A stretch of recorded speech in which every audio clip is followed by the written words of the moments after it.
Health news మీకోసం. రుచి కోసం నిల్వ కారకాలను కలిపి తయారు చేసే చిప్స్, బిస్కెట్లు, చాక్లెట్లు, కేక్స్ వంటివి చిన్నపిల్లలకు ఎక్కువగా ఇస్తున్నారా? మరోసారి ఆలోచించుకోండి.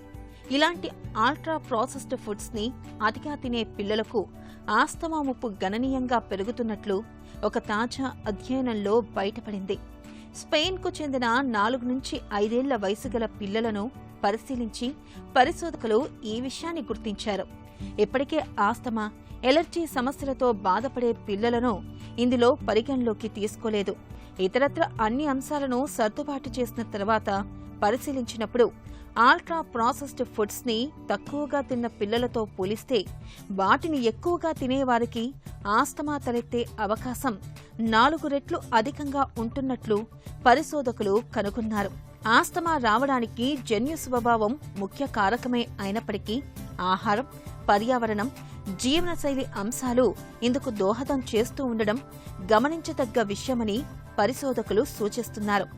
అల్ట్రా ప్రాసెస్డ్ ఫుడ్స్ ఆస్తమాకు కారణమవుతున్నట్లు రుజువు కానప్పటికీ బాల్యంలో ఇలాంటి పదార్థాలు తినడం వల్ల రోగనిరోధక, శ్వాస వ్యవస్థలపై ప్రతికూల ప్రభావం పడే అవకాశం ఉందనే ఆందోళనలను ఈ అధ్యయన ఫలితాలు బలపరుస్తున్నాయి. అయితే ఆహారపు అలవాట్లను మార్చుకునే వీలు ఉండడం మంచి విషయం. మన దేశంలోనూ చిన్నపిల్లల్లో బిస్కెట్లు, చాక్లెట్లు, కూల్ డ్రింక్లు వంటి వాడకం పెరుగుతున్న నేపథ్యంలో దీనిపై ఒక్కింత దృష్టి పెట్టడం మంచిదని పరిశోధకులు సూచిస్తున్నారు.